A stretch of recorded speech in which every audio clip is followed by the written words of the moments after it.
guys, welcome to the Accidental Fatherhood Podcast with James and Ash. We started this podcast because there isn't a lot of support out there for us guys.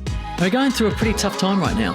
Yeah, accidents, not mistakes. Unplanned pregnancies and new relationships and what is going on with our lives. So we're trying to bring a little bit of support through some awesome special guests, and It's a place to commiserate together. Hello. Oh, it's so great. I think it's fantastic. You boys both look nervous about the baby sounds. I think it's magic. It is so good. From a listener's perspective, I think it's gold. Awesome. I'm not too worried. James is. Yeah, big time, mate. You Okay. can see him sweating it. okay. I love it. 2 verse 1. And we are rolling, everyone. And as you can probably hear, we've got 2 guests today. One is little Billy here. Hey Billy. Say hello to everyone. There's a wave. Yeah, she's cute as. And we have Dr Cam McDonald on today. Cam, would you like to give us a bit of a quick intro of who you are and what is your specialty? Sure. So who I am, gee, that's a big question. I might unpack that over some time. From Gundagai originally, Gundagai boy in New South Wales, 2,000 people, very small town. Went to school in Sydney, and then I went into a bit of a health professional binge. I did 10 years of university exercise physiology, dietetics masters, and then a PhD in chronic disease of all things. So women go through breast cancer treatment, and there's a whole lot of increased risk that come along with after breast cancer for cardiovascular disease, diabetes. And we're looking to see if we could prevent those conditions and at least look at markers to do that. So that was a combination between exercise and nutrition.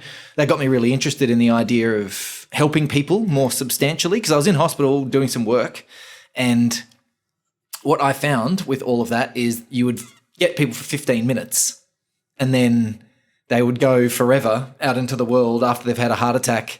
So I'd extend that 15 minutes into an hour 15 on ward, and the nurses hated me for it. It was all just about cardiovascular health and what you can do when you get out. And it just made me realize I really wanted to stop people getting here in the first place. And so I went out into private practice while I was doing my PhD and started just aiming at better results for everybody. And what I realized is that not everyone responds the same way. So different people need different diets and different exercises, and I wasn't really aware of that. I was just reading the average literature, the randomized controlled trial of 6,000 people. You take the average, when in fact there's big bell curves associated with all of that, and there's people going really poorly. That's right, Billy. And there's people going really well for that same intervention. And so I then started looking into personalisation and how we're different, genetics, gene expression, different hormones. And for the last 9 years, I've been training health professionals in precision nutrition, precision exercise, precision health in general. I've been working with an organisation called SHEA, the SHEA Group, and we have the world's leading technology in understanding what makes a person different and what should you do with that difference to bring best health in all aspects. And a part of that work is not only training health professionals, but working with parents, working with schools, to understand what makes a child different, why do you react differently to them, what stresses one person out, won't stress another person out, and that came about, that real interest in parenting for me, because the organisation had it on its roadmap, but I got really heavily involved in it because I was an accidental father. Mm-hmm. I was with my partner at the time, and 3 months in, we fell pregnant. We gave it a good crack for 18 months and went our separate ways for a couple of years, and then had a year together, had a year apart, and then had a couple of years together and had another child in that time. Both children were relatively unplanned, the second one less so. Since then, we've parted ways, and we're very amicable now. But I definitely have a great experience of the accidental fatherhood thing, co-parenting right now, and I've got a 8-year-old and a 2-year-old. Lots of fun. So my life is training individuals on how they can improve their health personally, and then the children, obviously, not and then the children, plus or including and prior to that, the children. So they're the 2 things in my life, and it makes it very, very full, which I love. Sounds really full. And I've had a personal experience with you guiding me through that the SHEA Wellness program, which I thought would be a great guest here to help other dads out there, or just people understand their health better and how to personalise their health, which I thought was really good, because part of it was personalising not only just what you should be eating for your personality or your gene type, but how you should be exercising, when you should be exercising, all of these really customised approaches to health and wellness for the individual. Did you want to explain kind of how it works, how the SHEA Wellness works a little bit? Yeah, sure. So 20 years ago, there was a pretty incredible group of individuals that said, we want to fix chronic disease and pain by the year 2050. But if we were to do that, you need to know that people are different, because we just finished the genome mapping, not our group, but the world had just finished the genome mapping. And they realized, there's a whole lot of different genes and they mean a whole lot of different things, but they don't account for everything. And it's super expensive back in the 2000s. So it was tens of thousands of dollars to do a genetic test. Now it's $90 or whatever it might be. But they said we need something that's more scalable, something that's more affordable and accessible to understand how people are different. And so they started looking at things like the size and shape of your bones and where you hold fat tissue, and all of these things are genetically determined. Your BMI is 70% genetic, not 70% food or whatever it may be. But whether you're going to have a higher or lower BMI is mostly genetics, not something that you can change throughout your life too much. But obviously you can make yourself very unhealthy or healthy based on your environment. So looking at things like that, we started in the medical science, looking at disease, interventions, how people responded to disease, and then came up with essentially a map for these specific structures in the body, these specific phenotypic markers like hair color, eye color, skin tone, the diseases that you've had. Certain people get certain diseases, other people don't get those diseases. And they put all of that data together into a big machine and started questioning for the data. And essentially we're able to develop a really powerful algorithm that's been built on now over another 100,000 individuals that have come through a verified data set that we have.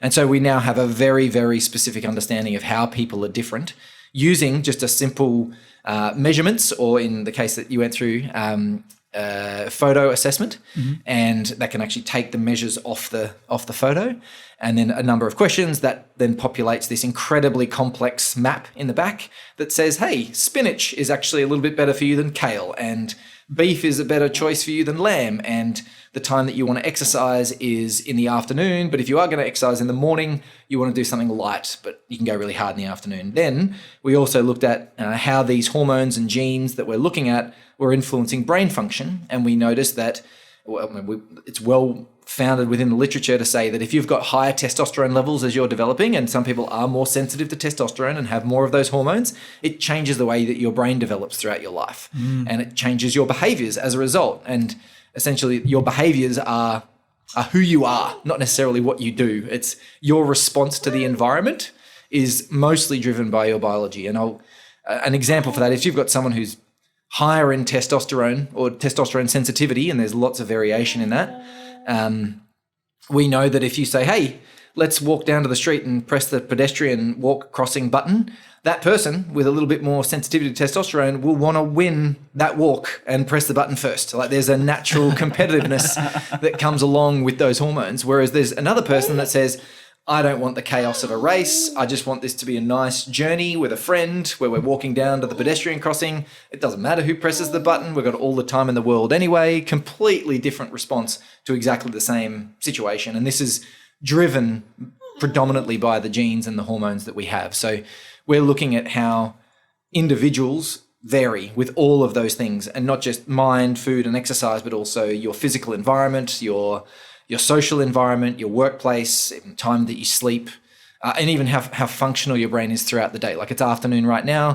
This is a good time for me to be socializing based on my Shay app. So it's a good time to be chatting to people.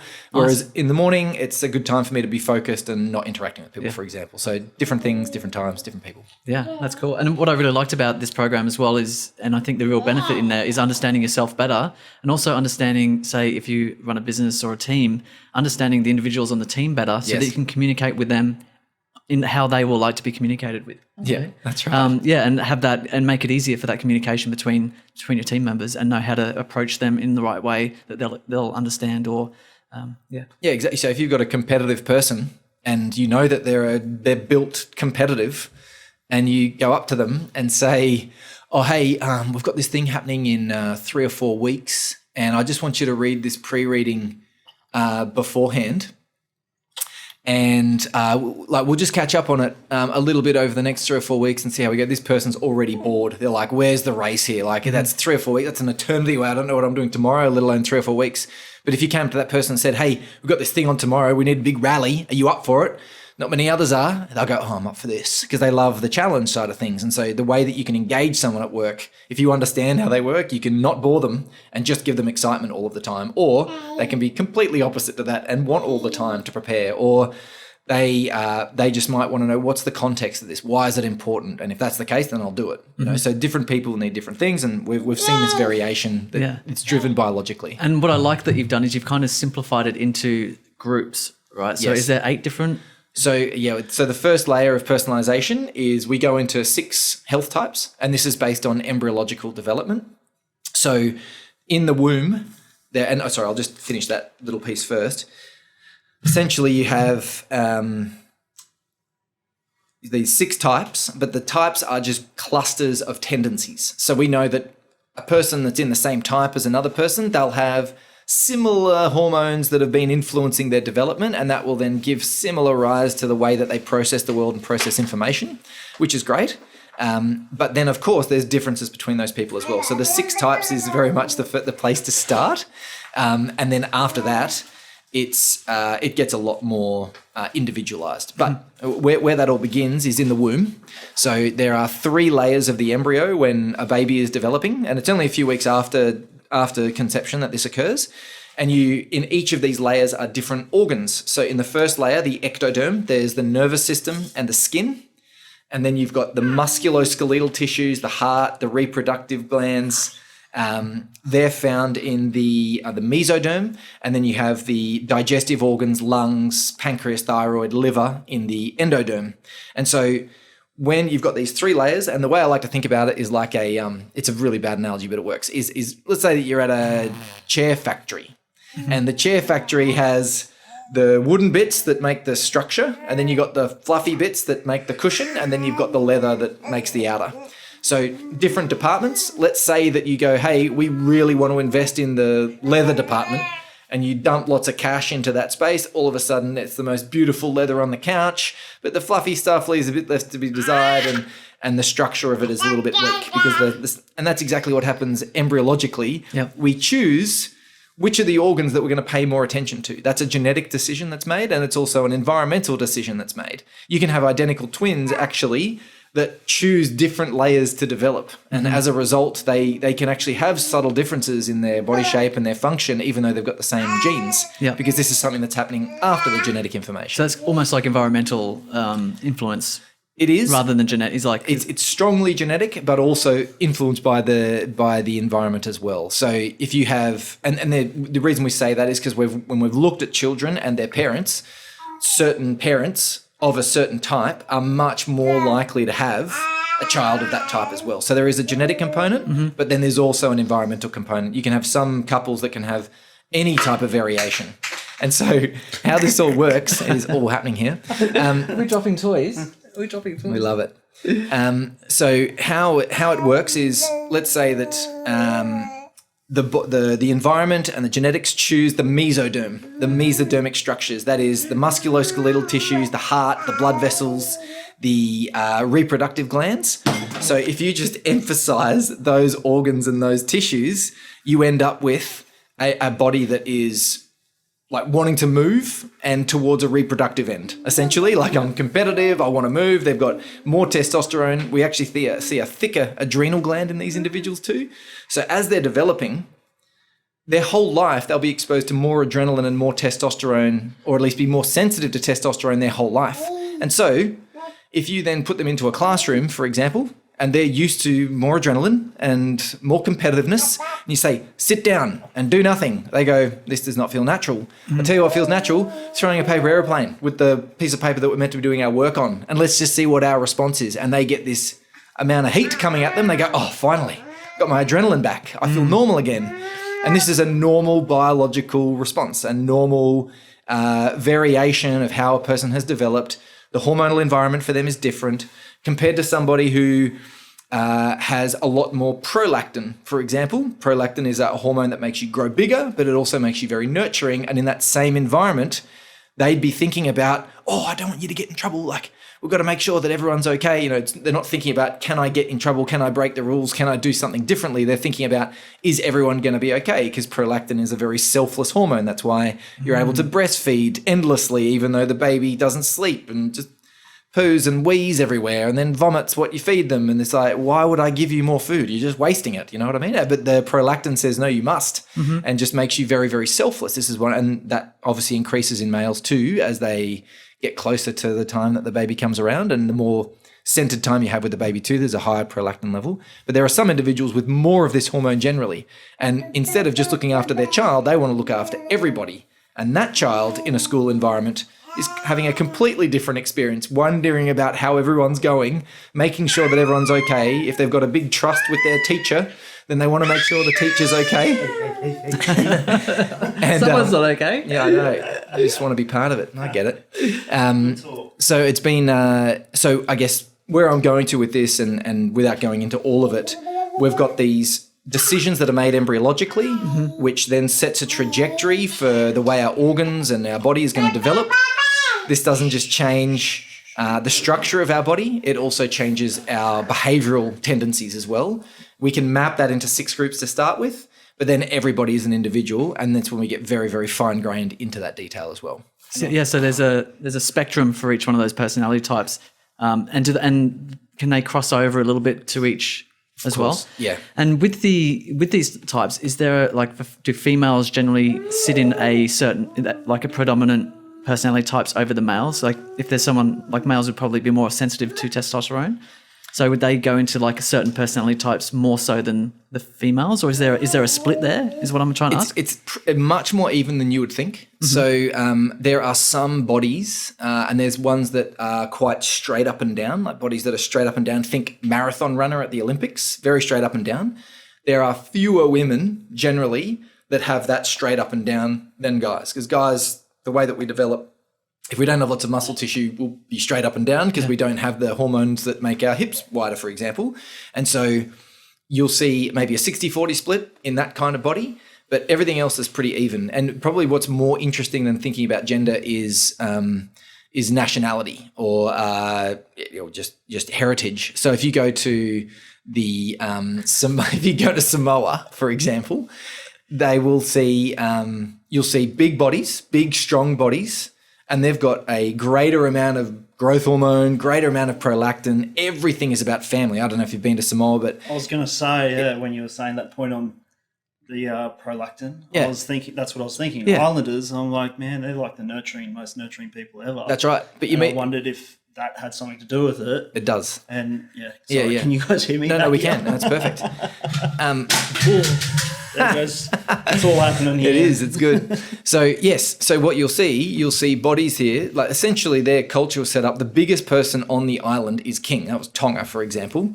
And so, but also there's like the taro has a natural growth hormone in it as well, which is one of their, like base foods that they consume. So over generations of that environment, they're all just bigger. But with that bigger shape, you can't get bigger without hormones. Hormones got to be there. So prolactin has a dominance in its profile in that. And you'll see one of my friends, Simone, he has 100 first cousins. And this is because he's got, 15 to 20 aunties and uncles, all with 6-7 kids. Wow. And they all live in a big family resort, which is prolactin heaven of I'm going to look after my family. And you might think, but those guys are, they break bones on the rugby pitch. And he goes, that's right, because they're protecting their team. But as soon as they get off, they're like, oh, thanks for the game. And they're super helpful and super happy. And you're like, why are you talking to me? You were trying to rip my arms off, 20 minutes ago. I'm pretty lucky. My brother-in-law's half Samoan. Oh, yeah. Good stuff. It's good to have protection. And it's unquestioned loyalty because prolactin makes you bond and connect and selflessly give. Whereas you go to Scandinavia, and I spent some time there doing some research during my PhD, and they've got a very, very low obesity rate. And that's because they've got a completely different way that you develop. If you're a cold adapted body, not cold adapted so much, but you develop in the cold, one of the ways that can happen is you end up with a longer, leaner, and typically with blue eyes, lighter hair because there's less sunlight, and all of the blue eyes and all of those features came from sort of northern Europe and have descended down, and you can look at world geographical maps of where eyes are and colours and associated with the equator, etc., etc. So, but what we see in Scandinavia, much more slender body, and this is more of an influence of the ectoderm, which is the nervous system and the skin, and they're very cognitive as opposed to family, which is what the prolactin is all about. And so they are super clicky. I was doing research with a guy we had really similar interests. We were doing exactly the same research area, same age, same stage of life, really interesting. It took him 3 months to invite me out for a beer, and it was stated quite openly, we make our friends when we're 20 and we just don't need any more friends after that. And it's only a small group of friends that they make. Yeah. So it's a really introverted demographic. But their body structure is also commensurate with that. We see longer, leaner individuals being more introverted. They have to be because, well, not that they have to be, but it matches their physiology to be internally working because they're constantly scanning for threats so that they can be safe and they can be more strategic, whereas a bigger body has less to worry about. So they can be worried about other people and it doesn't bother them too much. And interesting. So the hormones that make the body supporting the behavior that are also going to allow you your best chance of survival, which is what it's all about. So interesting examples, and we can go through the rest of the countries, but we probably won't right now. Really interesting. I think that was a really good way of explaining how the genetics work and the personality types and the history of that. So can you explain what the 6 main personality types are and just briefly kind of touch on, on what they are? And once again, I'll just state for everybody listen, you are a snowflake. You are individual, you are different, and I'm going to be going through a few examples here, and you might say, I feel like all of them, and that's totally fine too, because you can be a combination of all of them, but think about your friends as I go through the next little period. So if you're more dominantly developing out of your mesodermic tissues, that's your musculoskeletal tissues, we call them the activator.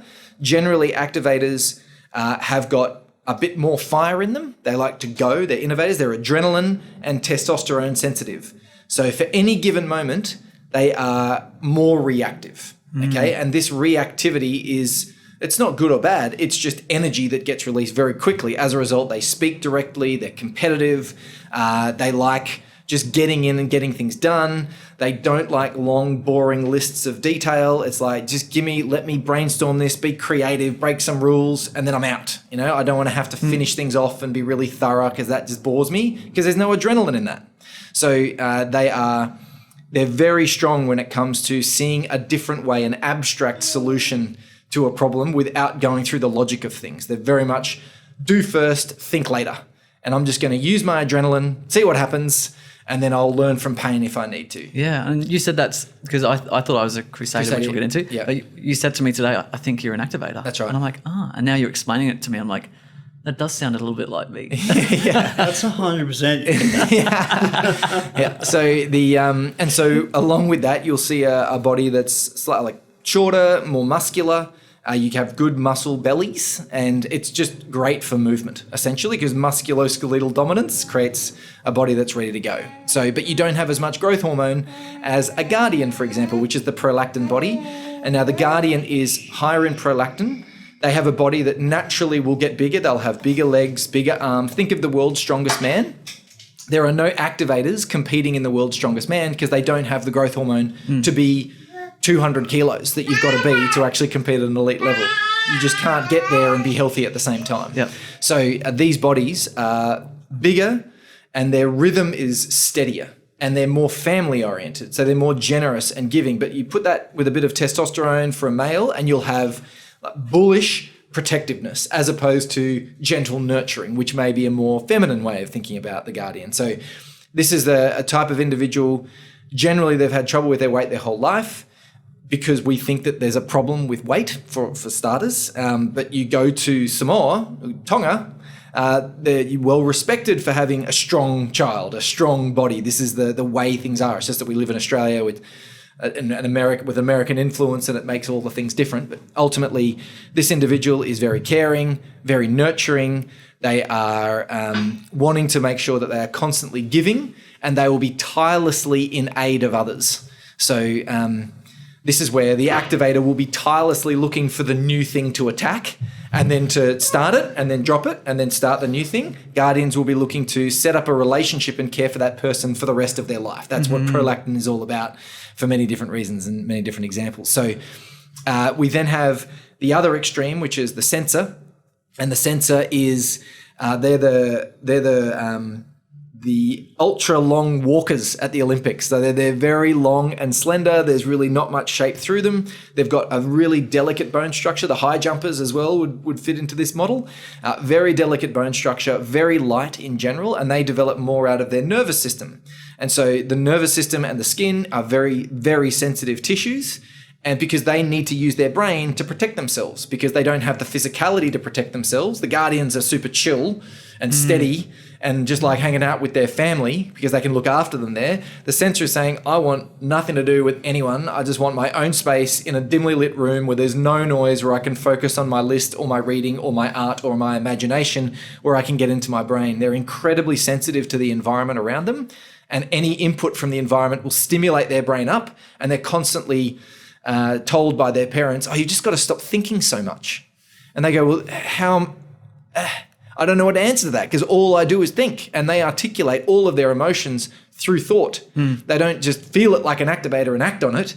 They don't feel it and cuddle people like a guardian. They think their feelings essentially. And so they are very logical. They're very structured. They love following the rules. And so as a parent, you'll be looking to get as much information as you can and then follow the rules. Whereas a guardian just gets parenting. They are so selfless in the way that they do things. They just go in there and help the baby. It's just so second nature. Versus an activator, they'll look at the rule book and go, nah, it feels right to do this. I'm just going to do this anyway. Guilty. Yeah. You just get creative. It's abstract problem solving. It's parenting. 100%. You just do what feels right. And you go, oh, that didn't work. Nah, we'll have another crack this way next time. You know, so then we have, so they're the three majors. So we've got the mesodermic dominant tissues creating that competitive innovator. We've got the endodermic tissues creating that generous nurturer. And then we've got the ectodermic tissues creating that very sensitive thinker and the introverted thinker. We then have the combination of the thinker and the innovator, and that's the crusader. So the crusader is dopamine dominant. Dopamine is all about the task at hand. I'm going to do this task, and while I'm doing this task, my brain will provide no other energy to anything else other than this task. I'm focused on this. They'll sit at their desk all day. They'll work for 10 hours. They won't eat or drink because the dopamine is just very rewarding for them.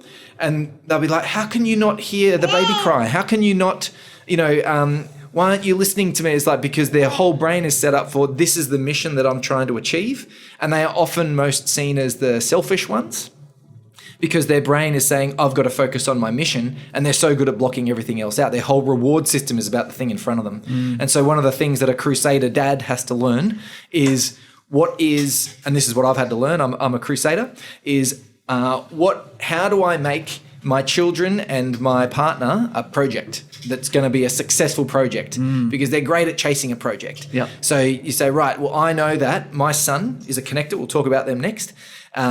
He needs fun and excitement. And my brain likes getting outcomes and being driven towards something. And if I try and make him get outcomes and drive towards something, he doesn't get into it. And so what I have to do with my brain is think, this child wants fun and excitement. So I make a list of what are the things that I would do to make it fun and exciting. And then I execute on my list with my drive. That's clever. And so I'm using my strengths. I'm planning it all, but he's seeing it as a surprising experience. And when I get parenting right, that's what it looks like. Yeah, right. That's cool. Yeah. So and this is where, but just knowing that because crusaders often can get accused of being unempathetic because they're very steady and focused, and it's like they just don't take it in. A perfect example is activator partner comes up to a crusader dad and says, "Let's go to the beach," and the crusader goes in their head, it's going to take half an hour to get ready, 45 minutes to get to the beach, 20 minutes to unpack, probably going to get, we're going to get back by 2 because we've got that lunch, but we're going to need to give an hour for that because I don't want to rush her, because if I rush her, that's going to make the whole party terrible and the night after terrible as well. So we have to get back. I have to clean the car because I've got that thing tomorrow and I won't have time to clean the car after this. So that's going to an extra half hour. We're going to have about 25 minutes actually playing on the beach. Is it worth it? And so the answer comes back, nah. and then they go back to their work, tapping away. So I can relate to that so much because I do go there. I go, okay, I do because I'm a bit of a planner. Yeah. Even though I didn't plan my pregnancy. But yeah, I usually plan stuff like you're saying. Then I like, are we going to have time for that? What's after that? So I definitely have crusader tendencies. Yes. I believe. So Yeah. I can see how I was misdiagnosing Well, activators and crusaders are close as far as on the scale of things. Yeah, right. There will be a lot of similarities. So yes, no, absolutely. So and this is just important to understand. There's nothing wrong with your brain. Everyone's got different brains, but you just got to lean into your strengths. So activators should know that you're going to be very impatient as a dad because you're going to be thinking, "Where's my result? Where's the fun? Where's the excitement?" Yeah. And you're going to be good for about half an hour. You're going to Keeps dropping it on the keyboard. You're going to be good. It's still recording. Sorry. good as gold. It's still recording. It's all good. Yeah, sweet. You got to be good. You're going to be good for like half an hour of like intense play, and then be like, okay, I'm out. Like I'm done. Yeah. I want to have a break. And that knowing that that's okay is good because if you try and just be on the whole time, you'll burn out. For example. It's really interesting because I've got a friend she must be what was the first one you said? Activator? No, she's Guardian? She might be a guardian, I think. Or sensor? Or a sensor, but she's super extroverted. Oh, right. And she doesn't think about things. Okay. Like she's very spontaneous. Let's go connector next. Connector. She must be a connector. Yeah. And when I'm with her, I feel myself feeling really foreign to her. Like I'm like, I am so different and alien to her. Yeah. I'm feeling really kind of insecure about myself because I think so much. Yeah. And she's just not thinking at all and just, enjoying the moment and everything. I'm like, wow, I really notice my differences when I'm with her. Yeah. Same with some of my extroverted friends. They're probably connectors as well. But when I'm with them, I literally just sit there and I'm entertained so much by them. Yeah. Because they're just fun, they're extrovert, they're being funny, and I'm in my head a lot just thinking and watching. But I really kind of feel my difference in personality when I'm sitting there. I'm like, wow, I am so different. Yeah, well, and this is where it's completely changed my lens on how I look at people now. Like I used to be in those same situations where there'd be these really extroverted people and I'm a little bit more introverted. And I would judge myself or I'd try and make myself judge them to make myself feel okay. And now I just get to say, oh man, look at their biology fly. Like how awesome. And you get to appreciate actually what's generating this normal response from them because for them, it's just them living. For you, you're just living. It's just a different way of responding to the same environment. Yeah, it's very contrasting. And I love being around him. I just... Damo, as I'm speaking about. Yeah. I knew exactly who you were talking well, yeah, about. he's really fun to be around and it's so entertaining. And I just watch him. He's like the life of the party wherever we go. Yeah. It's amazing. It's amazing to watch him just work the room and You'll go talk out to everyone. for a beer with the guy and you'll end up at a party. Yeah. And I went down, we had a bottle of this, what was it? Fireball. Yeah. And we were drinking it at home and we ordered a pizza and literally we went down to the pizza store. And by the time we'd left, everyone in that store, like the workers, had all had a shot of Fireball before we left. It's like, it just blows my mind that he can just go into a place like that and get everyone to have a shot of this drink. Yeah. Like, it's so something I would never do. You know what I mean? Yeah, totally. And so it was a good segue to connector. Yeah. So connectors, they have more sensitivity to oxytocin, which is obviously, I heard you talking with drug. Dr. Ash. Yeah, that's right. It's the trust and connection hormone. So when you have a connection with somebody, it releases oxytocin. There's this really interesting thing about some people with an oxytocin variant. They can look at your face and they can determine your emotional state from your face.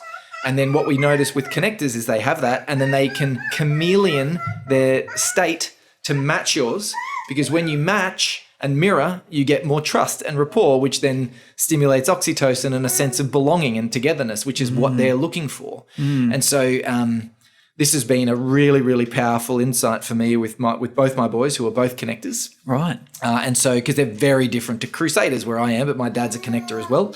So what they're very good at, everything is about how can I keep everyone together? How can I keep it sticky between everyone? And the way that I do that is I make it fun and dynamic, and I make sure that I've got little trust points with everyone so that they want to stick around. And so they're very, very good at assessing your emotions, checking you out, matching you, creating a little bit of trust, giving you a high five, giving you a shot of Fireball, and then moving to the next person and doing the same thing. My 5-year-old or 7-year-old's not quite doing that yet, but the 8-year-old, I should say, he just turned 8. So what we see is what's really interesting about this body, though, is if they create trust and then their trust gets broken, it's now they get scared about creating trust again. And it's the thing that makes them feel whole is to have belonging.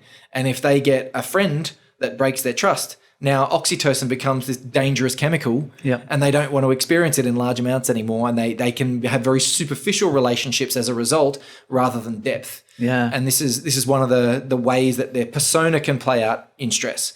And so one of the most important things, if you have a connector child or if you have a connector partner, is you need to let them express everything that's on their brain, because they feel a lot. They've got this adrenal oxytocin surge and a little bit of prolactin in there as well. Like it's all kind of mixing together for explosive, fun relationships.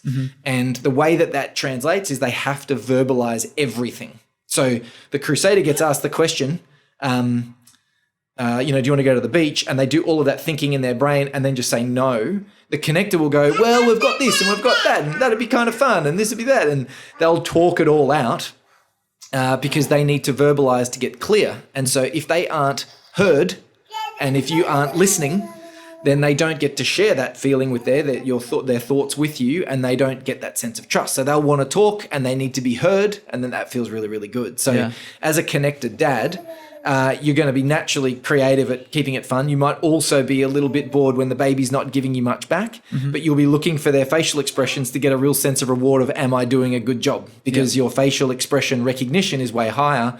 So come 6 months and, when they're starting to give you a little bit more back, know that might be a little bit more fulfilling at that time. And up until that point, just spend as much time as you can just focusing on mum and reading her facial expressions and keeping her happy and whatever it might be. But there's a natural care and compassion that comes along with that, because their whole modus operandi is to connect with people. So they've got a natural ability to connect in that way. My mate's always looking for a good time. Yeah, exactly. Fun and friends. And very loyal. He's a very loyal friend. Yeah, well, the way we describe this with animals is that the connector is the puppy. Yeah, so it's my best friend. I've got my owner, but I'll play with anyone. But if that's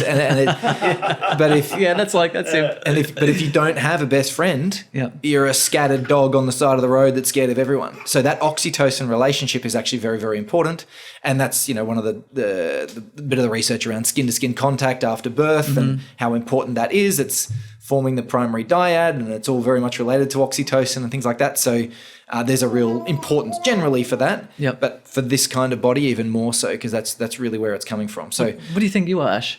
Body type so far? Would you? Well, connecting with. I've already been told that I'm a diplomat. We're not there yet, but have you? You just told me. You had one look at me and you're like, diplomat. Would you resonate a little bit with connector though? I think so. Yeah, definitely. Yeah, because he's the connectory diplomat in the 290 that I was talking about. Yeah, because Damo and I get along famously. And whenever we're together, it's always going to be a good time. Yeah, that's cool. And I know that, I can just go there. And whereas you do sit quietly. Yeah. Whereas I cool, I'm with Damo, so I'm going to get involved here. Yeah, and I've always help out, help a brother out with finding a party. When I was single, I would have trouble going up to strangers and girls, and I would see Damo or Ash just go up and talk to a bunch of chicks. I'm like, I wish I had that. I just don't have that. I'm in my head too much, and I'm just not. I don't know. There was something. It's nice to know that it's a little bit genetic, and not just. Well, and this confidence. Is probably one of the most important things before we go to diplomat is every response in your body is part of your makeup. And there's no bad or good. Mm-hmm. And if you go to analysis, it's because thinking through things sometimes is helpful for you. Like that's how one of the ways that you're protecting yourself, for example. Yeah. But there's ways of then clearing your mind. And if we were talking to an activator, the way that they would clear their mind is to go for a really hard hit out exercise or just really blow some steam off. Yep.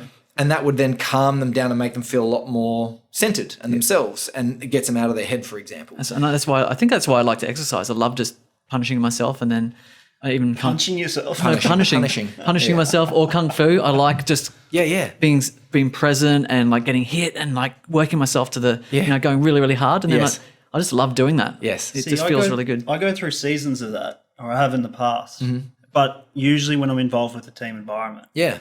So I'll go to diplomats. Okay. Just to see how it all sits. So diplomats, guardians are the most nurturing and protective. Sensors are the most neural and thinky, and diplomats sit in between those. Right. So diplomats have the most variation in their body size and shape. They can be everyone from The Rock down to Nicole Kidman. Oh, that sounds about right. Yeah, it's pretty much. You pick your body, mate, wherever you like in there. So they can be tall, they can be short, they can be anything. And so, but what's interesting about them is generally they have opposite to the activators. Activators are all about starting things and doing new things. Diplomats are about finishing things and completing things. And they're also more, they're a bit more conservative in the decisions they make as well, because they're saying, right, they're rewarded very much by serotonin. Serotonin's the hormone that comes about when you complete things or do things well. You go for a long walk or run, serotonin levels climb and climb and climb, and then you feel this awesome calm afterwards, like I'm in the right place, I've done the right thing, I feel good. And so there'll be a want to have a think about things and consider things deeply before they take action. And then once they take action, they're very committed to that action. And with the guardian element, there's a lot of service to that. Yep. Versus and then with the sensor, it's very cognitive at the same time. So it's I'm going to think about these things and then I'm going to act steadily. But then you can have, and what I'm guessing over here, like a lot of variation within the diplomat. You can have it's on a 360-degree chart, and a 290, for example, we know has a fair bit in common with a connector, and so there'll be a steadier version of a connector. And even the way that you expressed it, it's like, I'll help Damo out having a good time. That's a service-based thing, whereas a connector would just be thinking, how good's this? Like they're not thinking about, I'm going to help this person have a good time. It would be, I'm going to make fun out of this. It's a different way. So that service-based, there's a cognition to the decision-making to go and have fun. It sort of made a point for me when you said it that definitely. way. Because Damo's like, how can I have the most fun possible? Yeah. I don't think he cares about how it affects everyone else. It's just like, I just want to have the most fun. Yeah. And I'm going to get my mates as drunk as possible. Usually it's like the way it goes. Yeah. It's just keeping everyone together. Yeah. So that I'll make it as attractive as possible so you will definitely not want to miss out. And they are the ultimate FOMOs as well, where they just want to be part of everything. Yeah. And so a diplomat as a parent, you're going to have to be thinking about when plans change all of the time. That's a bit of a violation for your brain because you've planned this perfect day. Yeah. And now the perfect day has been sidelined by them having a nap. And now that doesn't work anymore. And now my schedule's out and now I can't get my serotonin and now I'm a little bit stressed and scattered. And the other thing as well that happens is that they've got a more night owl physiology. So you do better in the afternoon than you do in the morning, and high-pitched screams is actually one of the worst things that can happen for a diplomat in the morning because their nervous system isn't quite ready for it yet. And so just knowing that naturally you're not going to be up for your best parenting in the morning, and that's completely okay. That Speaking of high school, almost on cue. On cue, thank you, Billy, legend. Thanks for showing us that.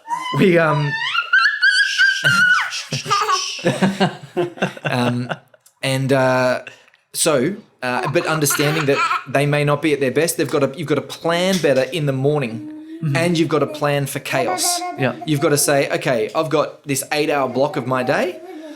3 hours of it every day is always messed up with something. So I'm going to put a 3-hour block of something, of just nothing space in there so that I know when I do get derailed, I've got that time to pull down on. Yeah, right. Whereas connectors and activators are way less attached to their plan. Yeah. And so they'll be like, whatever. And that can really frustrate a couple. So this is where we then start having couple counselling. You have an activator who's up in the morning and fired up. The diplomat's not waking up early enough, and that's frustrating for the activator to say, hey, why don't you get up? Why don't you help me with X, Y, Z? That makes the diplomat exhausted, and then they're useless at the end of the night again when they normally would be great, but they were stressed out in the morning. But also the idea of the activator being really flexible with plans because they're just going with the adrenaline and the connector, same deal, versus the diplomat needs time to consider, and that actually bores the activator and connector, and all of a sudden it's two people just trying to make the decision that benefits everyone and themselves, exactly the same intention, delivered differently through different biology, and all of a sudden you've got to fight for no other reason other than you've got different hormones running through your body. Yeah. And it's just understand that to say, oh, hey, I can totally see where this is going. I just need a few moments to think about this. I love how ready you are to make the decision. I'm not quite there yet. Can you just give me a moment? And then all of a sudden it's completely dissipated and not a thing anymore. And everyone knows they're on the same page. And this is where that information, just from a self-awareness point of view, is very, very powerful. Not just for when you're parenting, but for for couples, relationships, and understanding your children as well. Yeah, definitely. It sounds really powerful. Yeah, and it's good to know these things. And also, like when you need to get up in the morning, when are you at your best, even whether it's for work or performance, or even having time with your kids or your partner to understand. I was going to ask, so how easily is it to get assessed in this? Hey, Billy. You can do it at home yourself. So the way to do it for families, we have a parenting course, and the parenting course comes along with a parent membership, and then you can profile all your children. And it takes about 45 minutes at home. If you've got a sewing kit with a tape measure in it, then you can do it. I actually brought mine today, mate, so we could measure you up. Yeah, sweet. So very, very simple. And what we've been able to develop is with all of the information that we have on all of these thousands and thousands of people with those measurements, we did the ground truth research on genetics and hormones and disease predispositions back in 2000 to 2010. So much so now we can take some very simple measures and understand a lot about the body very, very quickly. And this is the same for the children. We take some very simple measures of their bony structures and a couple of photos, and that information can be used to understand, right, because kids' bone ratios are showing at 3 years of age, 2 years of age. You'll see whether some kids have got shorter femurs and a longer trunk, or longer femurs and a shorter trunk, and that's very much related to their embryological development. It's also going to be associated with their behaviour. So, I mean, we'll do it in 20 minutes after this call today. It's very quick. Yeah. Are you also finding that different? Sorry, I forgot what they're called. HealthTypes. HealthTypes also are predisposed to certain diseases. That's right. Like so. If you're saying I'm a diplomat, I've just been diagnosed with adult ADHD. Right. Is that like a common thing that you are finding? Like when you said dopamine, that's one thing that I've noticed because most of the tablets are based on giving more dopamine to the body. So like my brain function now, when you said, are you able to zone in? When I'm taking those tablets and they're working, that's exactly what I'm doing. Yes. Is that something that you are finding? Yes, it is. It is a bloody can of worms. So firstly, we see ADHD it seems to be more associated with like true diagnosis seems to be more associated with the activators, but we do see a lot diagnosed in the diplomats as well. But it'll be for different reasons. Activators get ADHD diagnoses because you look at the list of symptoms for ADHD, and it's can't sit still, can't focus, but are hyper-focused on things when they are interested. Like they've got all of these symptoms which are exactly the profile of an activator just in a classroom bored, right? And so it's then the teacher doesn't know how to control them because the treatment that an activator needs is to run around outside and they'll feel better. Yeah. And we had a school where we work with a number of schools, and one of the ways that the educators are able to manage this, and I will circle back around to your question, one of the ways that the schools worked is they had a couple of activators who could not sit still in maths and were really distracted. The PE teacher said, I've actually got those activators in the PE class before maths. I'll try a couple of things because we told them that movement is their goal. And so he took them for an extra 10 minutes at the end of PE and just ran them ragged. Like absolute competition, one after the other, just like non-stop for 10 minutes, completely exhausted them. They absolutely loved it. They then went to maths and they were completely dialed in and centered because they had released all of that energy. Yeah. And you think about that from how a person builds their identity. An activator, like everyone is building their identity off how do I respond to a given situation, right? And if you're predominantly influenced, particularly as a child, by your hormones and your genetics, then how you form your identity is actually off these natural impulses that you have. And so you have an activator in class who's getting antsy in maths and the teacher says, stop moving, stop talking, follow the rules, do your work. And they identify saying, my natural response is wrong. Who am I? Yeah. Whereas, think about, they go from PE class. Sorry, guys. They go from, oh, mate, you got to work on your hands for summer, I'll tell you. Whereas you think about how that child's going to feel if they go to PE class, they have the best PE class of their life, they then go to maths and crush it. Like, think about, they go, School rocks. That's what they think. Yep. As opposed to there's something wrong with me. Yeah. Just the small little change. And so getting back to the point where it's not a lack of dopamine in every brain that's causing ADHD. It's a mismatch with the environment. That's what mental health conditions are. They are a mismatch of the environment. And if you match the environment to the person, they dial in. So if the way that we would be supporting an activator to get to be more of a match is to firstly get them to do some movement, like a quick 2-minute all-out exercise break, and then give them a bit of a competition to see who can get the most correct answers in the next 5 minutes. And all of a sudden now their hormones are completely dialed in, not to the maths, but to the competition. Yep. And they feel better because they just had the movement. And that then allows them to focus for the time that you need them to focus, for example. Whereas a diplomat, often a diplomat will be scattered and distracted when it's chaotic. They don't have good structure and good scheduling. When they don't have enough enjoyment and pleasure, where they feel like they've got their completed time. They're constantly then searching for where's my next goal. Like I can't focus on this because I'm trying to figure out what's the best decision for me to make in this moment right now. Yep. So the way that they need to be calmed and to be focused is to say, hey, this is the very meaningful exercise that we're going to be doing right now. This is meaningfulness is very important to a diplomat. They're long-term thinkers, and so they want to be putting action towards something that's meaningful. So we get them to focus on what is meaningful in your life. Why is this meaningful? Why is this work at school meaningful? And what are the simple steps to help you get there? And this is the structure, and this is the time, and this is the space that you're going to have to do that.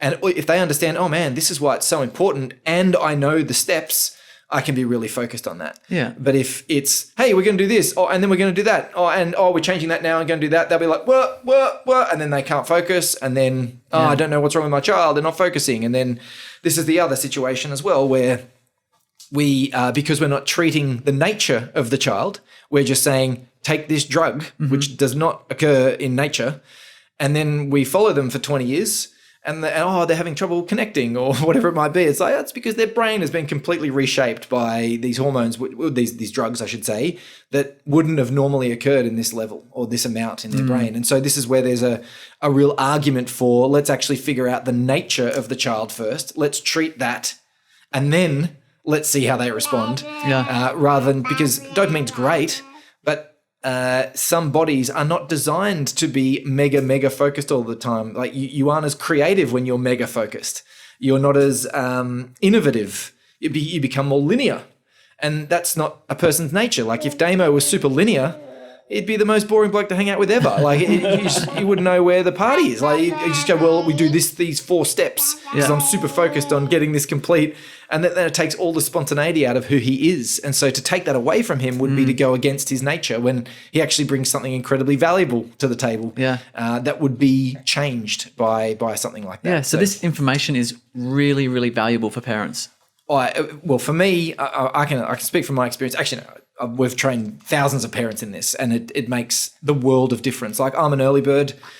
If I've got a night owl child, I know how to manage them. I just don't rush them in the morning, and I let them have a really peaceful start to the morning, and they love it. You know, I know we've had other families where they've got a guardian dad, a sensor mum, a connector daughter, an activator son, and a crusader daughter. So all of them, 5 of the 6, and like, you know, the connector's getting more cuddles at night. And the crusader goes, why does she get more cuddles at night? And he goes, just because she's a connector and she needs that to feel really safe. Do you want more cuddles? Nah. But there's just this, it should feel uneven, but it's actually not uneven. It's completely appropriate for the different child. Yeah. And understanding that and acting with certainty, because this is the problem with so many parenting books. They're written by someone with incredible intention, incredible experience, but not with with a structured, personalized lens. And so you read all of these strategies and you just apply them, you know, shotgun style, and see what happens. Whereas this, we know, okay, you've got a connector. All you've got to do is just make this moment fun. And you just watch their whole life rise, you know, versus, you've got a sensor child. They will want to spend way more time by themselves. You give them as much cognitive work and sort of activities as you want, and they will just drink them in, and they will absolutely love that. But they'll also want a lot of time alone. And you've got a guardian mum with a sensor daughter, and all the guardian wants to do is protect and nurture and, you know, smother. And they're pulling away, which makes them want to smother more. Yeah. And to say, hey, all you've got to do to care and protect this child is to actually create a really safe physical environment for them. let them, go into their room, do their own thing and be in the dim because it's just too sensory to be in the light too much, all of those things. And you're actually caring for them the best way, as opposed to there's something wrong with my daughter or there's something wrong with me. And it allows an understanding and a real foundational, like so much, of relationships. I'll let you get something in a second, mate. But the so much of relationships is about communication and understanding. If you have an assumption that somebody is different, that's the best place to start because they're not going to respond the same way to you. And if you have an expectation that they will respond completely differently, then all of a sudden you'll be much more accepting. And what this does, I'm hoping, just with the people listening right now, it's opened your mind to, people could act differently. And that's okay. And that might actually be part of their biology. And there may not be anything wrong with them. They're just different to me. And if you're starting there, then you're starting at a place that your kids want you to start, and that's unconditionality. Like, I'm just going to accept you for who you are and how you behave, and then go from there. And I'd say when it comes to couples as well, it's a pretty good starting point as well. Yeah, and I think Lissy Abraham said this last week or the week before was, it's okay that your partner's different to you. And you don't need to change them. Yes. And it's about just recognizing that, and they don't need to be the same as you, and that's okay. Yes. Yeah. And I would add to that if you can find out what they're great at, like if I get Ash over here and I say, Ash, and like I'm Ash's partner now, wake up in the morning, mate, I just want you to stay in bed. I just want you to just really chill out this morning. It's Alicia. Have a nice time. He's going, oh my God, this is the best environment. I feel so seen.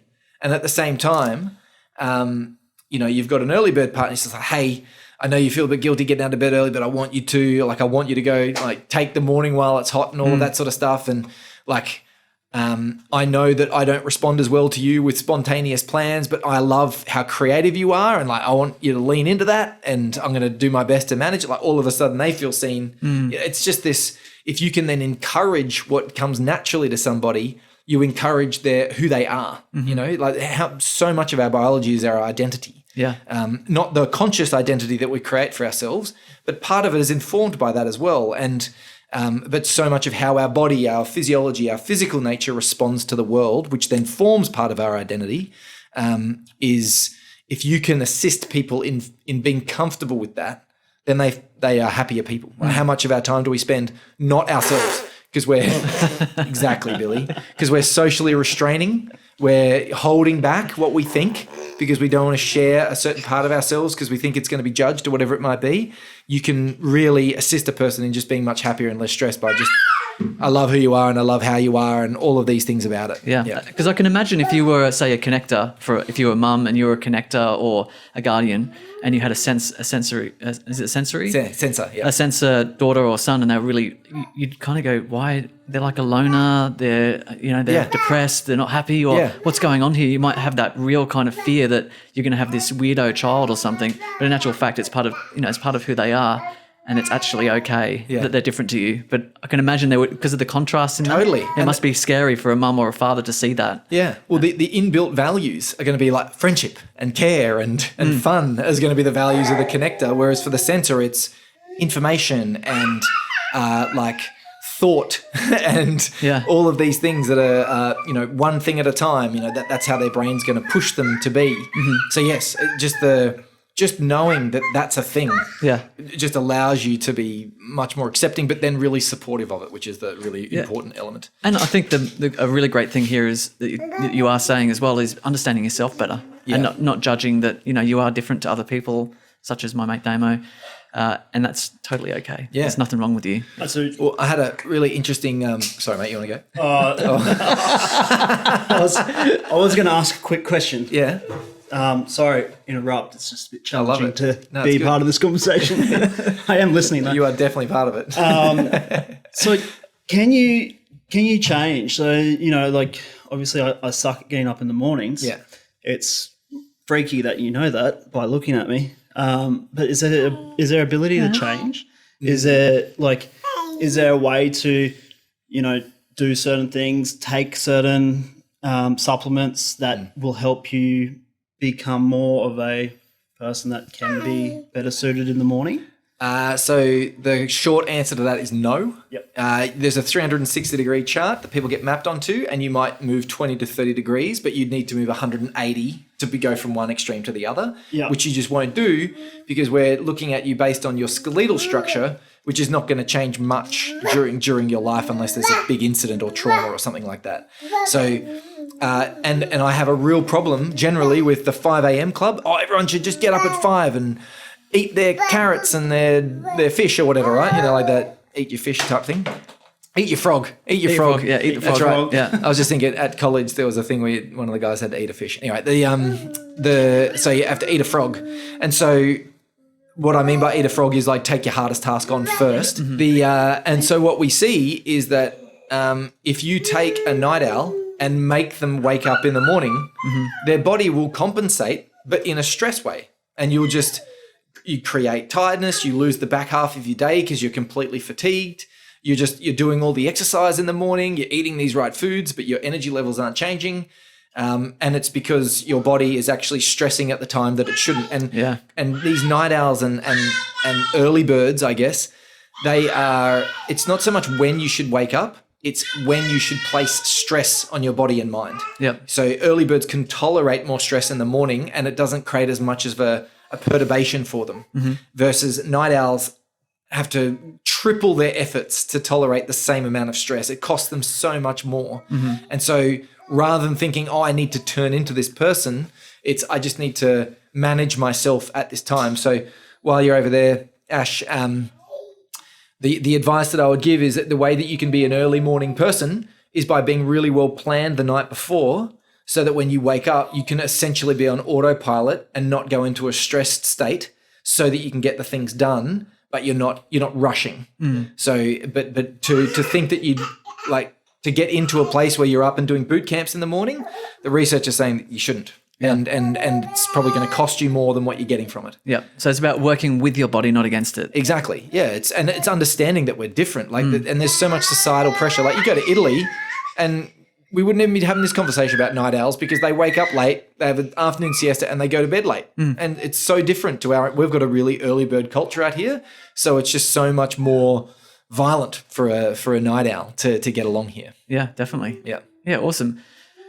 Oh, so much information. It's really, really cool. And it's epigenetics, isn't it? Is the term? That's yes. It's epigenetics is where it's happening. That's the embryological setup.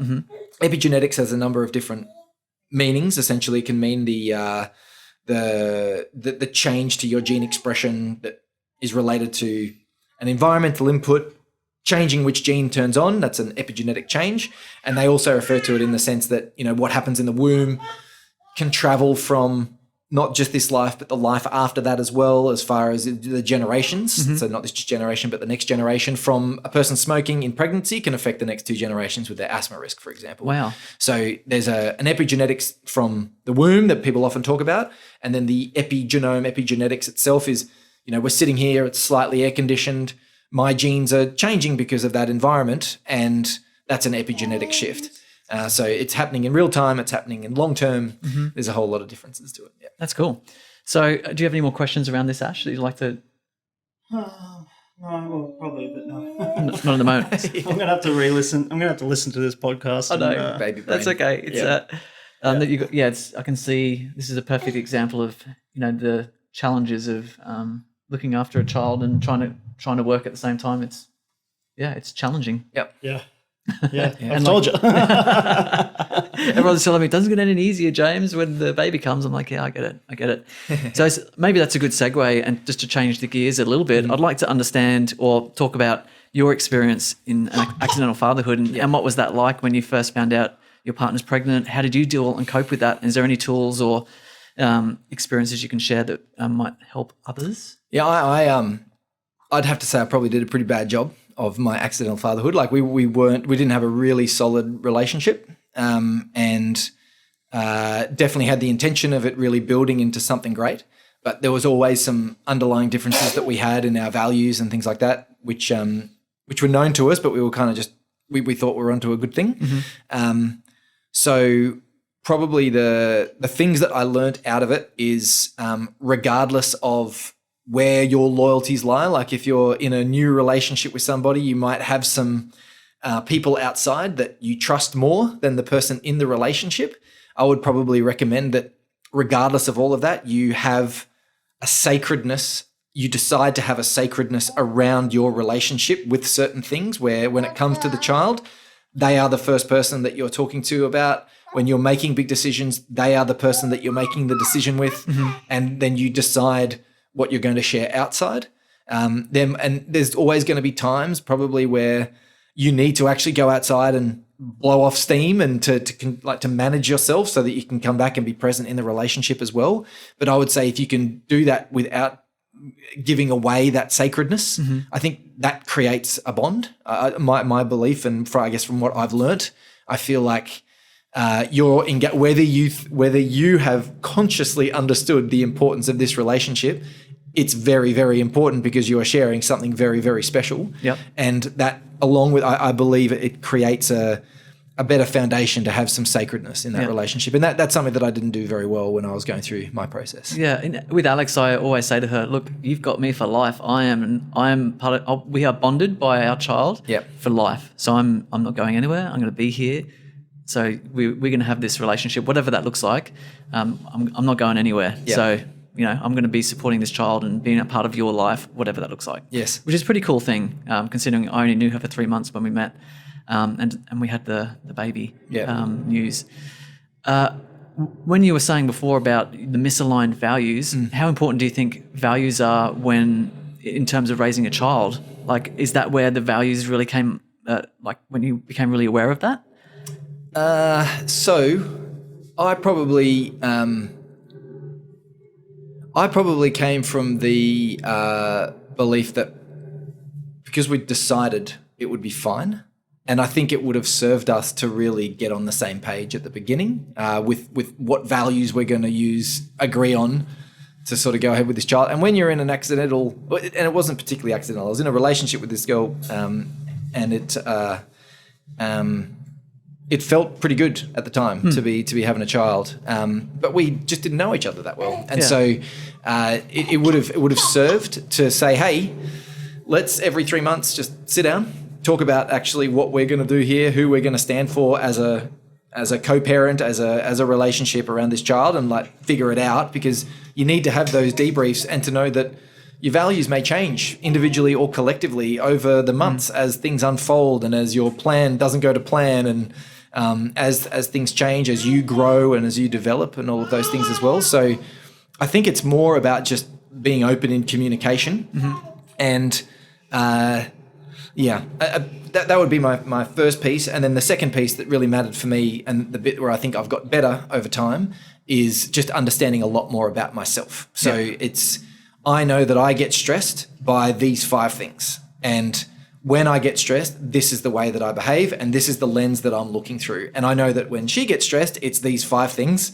And when that looks the way that it does, then and this is what I've got to do with myself so that I can support her in stress. And this is a very good mate of mine who was having a bit of trouble with his partner. They had a really beautiful relationship. He calls him, mate, it's just the hardest thing ever.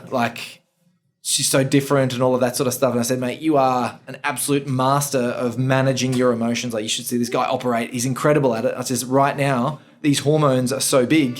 She doesn't have that control right now. It's not who she is. It's just the way that her body is responding to this environment. And all you need to do is just be more accepting of those feelings and know that they're natural.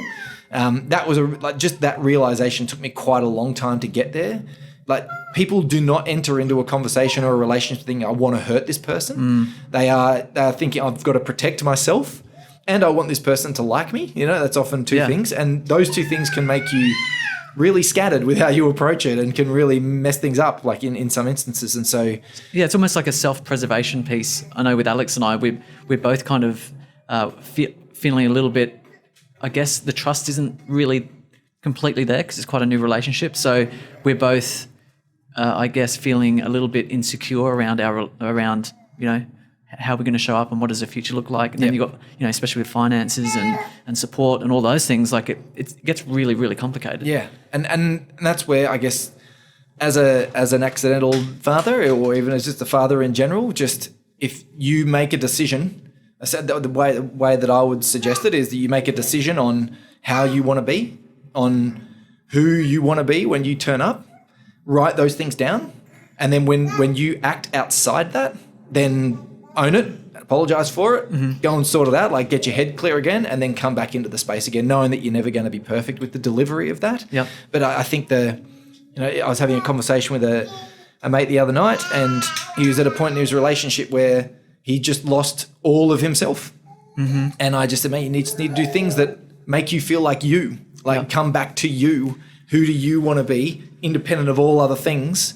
And then just do it for 30 minutes a day. Yeah. And then just, if the more that you can live out you, the stronger that you're going to be, the better you're going to show up. And it's that confidence which they're looking for, that resonance. If you back off being yourself when the heat gets turned up, then there's no security there. Yeah. And so you've got to double down on the things that you want to be strong on, not ignoring what they need, but rather just thinking, no, this is how I want to turn up, and then be flexible about what that list of things might be, because it may not be serving you doing it a certain way, because it might be right for you but not for her, and not for the situation. And so then you can make another decision to be a different version of that, but you turn up and be steady with that as well. Yeah, and I think in my last relationship, I was a little bit of a people pleaser. So I kind of ended up, not being me, and I was very unhappy. And I think when that happens, you really got to kind of go, hey, I need to start doing stuff for me. So I think that's really awesome to have that perspective as well. I need time for me in this relationship, and I need to find myself again. And the other thing that you said before is I have felt like a bit of a punching bag in this time. It's been really difficult. I went from being really free, single, happy, and now I'm so feeling quite now a little bit trapped, a little bit like I'm in a relationship and it's hard. It's gone, really easy to really hard, overnight almost. And feeling like a punching bag, feeling like, it's really hard sometimes it's really hard for a guy to stand there and just be that kind of, while she's going through all those hormones and adjustments and us to kind of still go through that. It is hard. It's not easy. And I think that's part of our responsibility as a man and a father, is to kind of hold that space. And sometimes it's hard. And I think sometimes women forget how hard it is for us to hold that space. And I actually had to say, Alex, it's been really hard for me to hold this space for you. I need you to know that. It's not easy for me. And I know, because when they're going through all the pregnancy and the hormones, and it's all about them and their inner world, they don't see, they might not see all of what's going on for you as well. And the dads kind of get a little bit no one thinks, how are you going? How's the dads going? How are you coping? I was speaking to my brother literally the other day, and he goes, you know what? We had the baby, and not once did anyone ask how I was doing. And he goes, one of my mates, he said to me about 3 months in, he just rang me up and goes, oh no, it was a client. There was a client actually, and she said, you got a baby? Oh great, and it's all about the baby and the mum and how's everything going? And he goes, then she said to me, how are you going, Phil? And he goes, it felt so good for someone to actually ask me how I was going. Yeah. Because I was not coping very well, and it was nice to have someone ask that. Totally. We get a little bit left out sometimes, and we are just generally less likely to talk about it, because there's an associated weakness in inverted commas that comes along with sharing and all of that sort of stuff. Yeah, there is. So, and there's a really interesting space in the masculine and feminine and holding space and all of that sort of stuff. I would say from my side, it was lack of understanding myself that probably led to a weakness in that space and not holding the space that I needed to more often. Yep. And what really helped was actually just getting a lot more information about me, but also the knowing that emotions are like the ocean, and I'm sure you've heard this analogy before, and the guy has to be the island. And the tide comes up, it's pretty rough, and it's 10-foot seas. It's not that big a deal for an island. It washes over, the trees are pretty much sorted, there's no real problems, even though it just bashes the sand for a little bit. And if you can be thinking about it in that sense, it's that you need to be the mountain. Like this is if you want to step into that space, which is a really great space, but it's not about, and I guess this is a really important thing, it's about not being a punching bag, but being an empowered mountain. Yeah. And that's where you can say, I'm just copying this and I'm going to blame her and my situation. Or it can be, she has emotions that she has hormones that she has never experienced before. Those hormones change her brain and change what she thinks she needs to be protective about. She is a completely different human inside right now, and she doesn't know how to identify with this. She has got no idea what's going on. I still have me, and who am I going to show? What kind of island or mountain am I going to be? So when she does this, and it's even worth making a reflection on what does it look like when she's in stress? And it's these 5 things. Okay, well, if I was going to make her feel super comfortable, because right now she is super confused about who she is.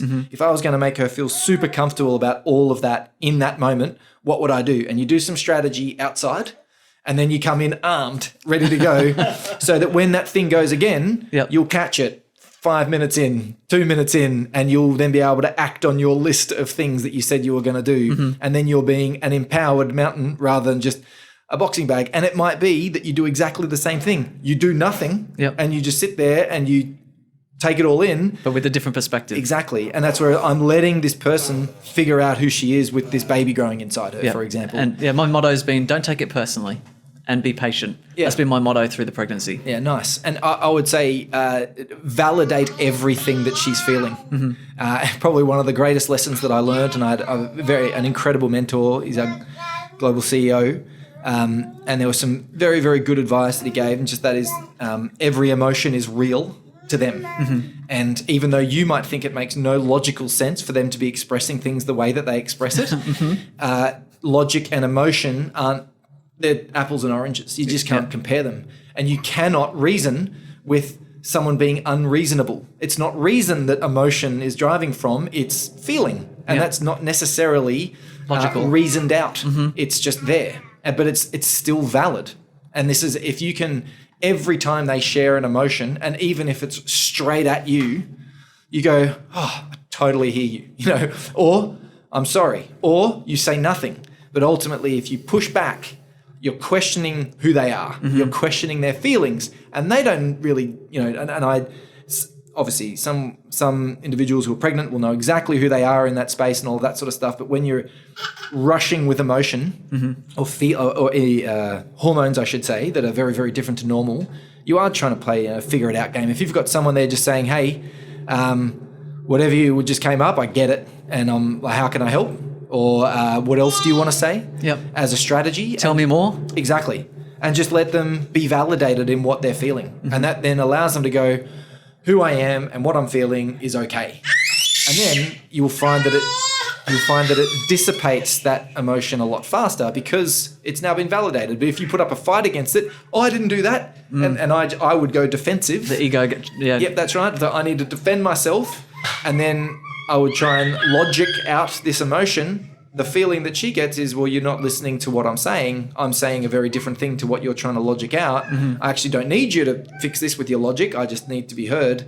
So that was a big lesson for me. And it is very much an ego game. I think the more that you can be centered in who you are, the more that you focus on validating everything that she's experiencing, the better it's going to be for everyone involved. And it is a time when you're going through a lot less hormonally than they are. It is a time where you get to step up and be a really great version of yourself and completely supportive and open and compassionate. And it's this one isn't so much about you.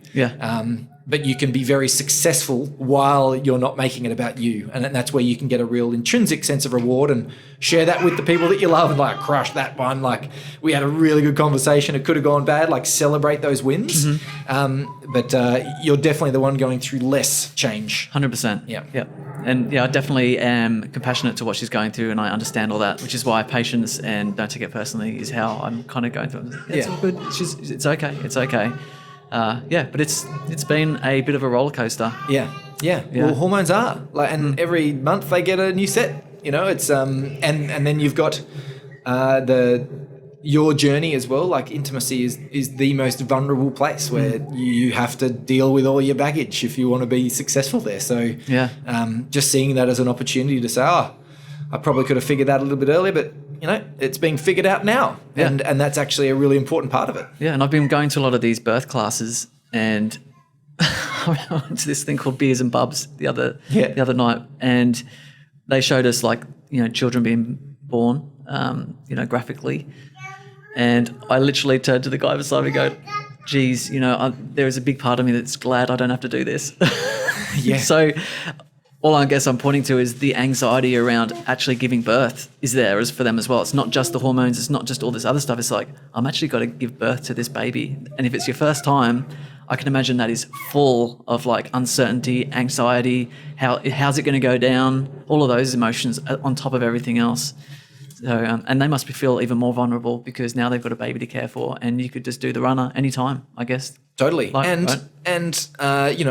We have a complete, in some individuals, they have a complete identity crisis where they go, I had my life from their perspective, single and happy and all of those things.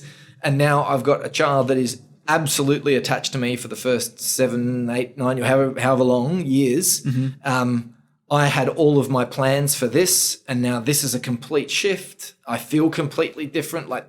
They just lose themselves completely. And that can be very traumatic unless it's supported. Yeah. So it's just a really cool opportunity. Yeah. To be a legend. And as a dad, what's your biggest advice for new dads?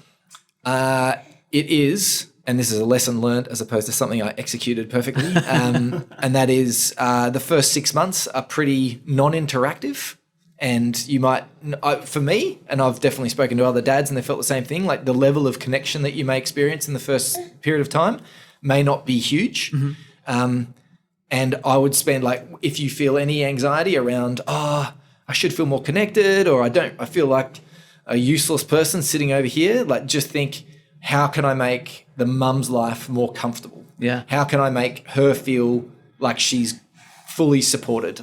Direct all of your energy into her, and then someone's looking after the caregiver for the child. I found if I was to rerun a whole lot of things, that would have definitely been my focus for sure. Yeah, and I think I said this on another podcast. The job of a mother is to look after the child and care for the child, and the job of the father is to care for the mother. Yes. Right, exactly. That's kind of our role, is to support her as best we can. Yeah, and that support, I think probably the second thing, and I've already said it, but I want to repeat it because it bears repeating, is validate everything they're feeling. Yeah. Just, okay, tell me more about that. Okay, yeah, I can totally see why you feel that way. And even if there's times when you don't get it, it's because you're not feeling what they're feeling, and you don't have to be able to get it. You can just say, I don't know how that would feel, but it sounds like it's hard. Whatever it might be, because that's the reality of it. You're not pandering to them. You're actually just validating something that's very real for them, and you only need to you only need to be watching your favorite team in footy or whatever, someone you feel desperately close to, a team, and to be watching them go down in extra time by a point because the ref cheated.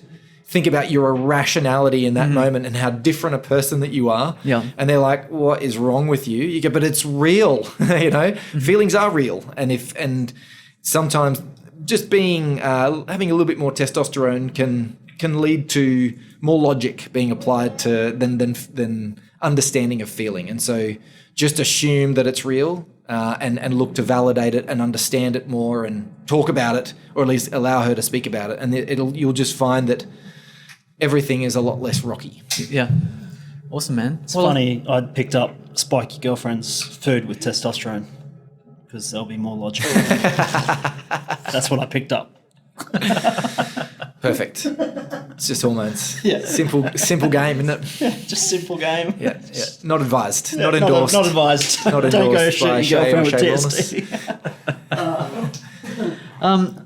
Where can people find you, Dr. Cam?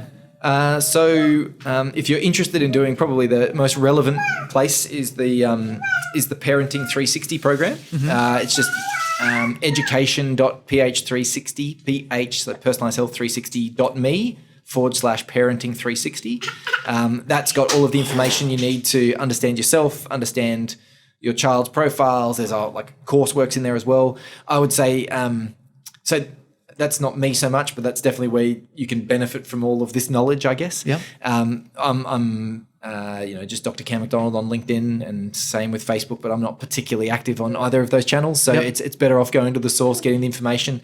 We have a really wonderful relationships course as well that actually takes you through all of the variations of the different health types and how you can actually really see and hear people at a biological level, which it actually changed my life, that course. Yeah. So I would be strongly recommending that one, Relationships 360 as well. Cool. Well, we'll put some links in the description. And Real quick, sorry. Yeah. One more question. Did you have access to all that gene biotypes when you were going through your relationship, or was it after your relationship and you had your kids sort of fell apart? I get, well, not fell apart, but you guys went your separate ways. I found it right at the start, but didn't really understand it until probably like as far as I knew it all, but I was so stressed that I couldn't access it. Right. Like I couldn't use it in the moment, and I was still being very defensive because that's the place my biology goes. And when you're in that space, it's so hard to see outside the haze of I'm stressed. And so I was very stressed, and I knew what I knew, but I was still applying it in quite a self-centered way. Yeah. And so over the last probably 3 years, I've really got that better now, and I was much more selfless in the way that I was, or decentered in the way that I was applying it. So I had it, but I wasn't quite ready for the amount of stress that I was going to experience and how that could derail the knowledge that I had. It was through some good mentoring though, and just working on myself that I was able to apply it a whole lot more. And since I've been able to apply it, like I've been able to reshape my child's school life, like just have chats with his teachers and say, hey, this is who he is, this is how he's going to operate, this is how you can get the most out of him, and just watch him absolutely flourish because he's got teachers that actually understand him. And it's just everything from a co-parenting situation, everything is just so much less inflammatory now because I understand that when things come up, she has to express, and it's best for me to not argue and not get defensive and to actually just be an empowered mountain and go with the flow, not be too stressed about, the plan that I had and the expectation that I had, but just being flexible to whatever was going to come up is going to come up when it comes to the time that I have with the kids and who can pick up who and all of those types of things. Just I've found that with this information, getting on top of my own stress and my own internal self, I've been able to apply a whole lot more of it, a whole lot more effectively. And a lot of my passion is just helping everyone get out of their stress so that they can interact with themselves and others in a better way. That's very much the purpose of this work. Yeah, so good, man. Well, thank you so much for coming on today. Sorry for the extra goo goo gaga noises. I was very excited about that at the beginning, and I'm really glad it happened. Are you still feeling that way now? Oh, it's awesome. It's magic. There was a few really good high-pitched screams there. Yeah, there were. I feel like she's livening up a little bit now at the end as well. Yeah, no, she obviously likes what we're talking about. Yeah. Yeah. But thanks, Dr. Cam, for coming on. And we'll see everyone. We'll see you next episode. Thanks, Dr. Cam.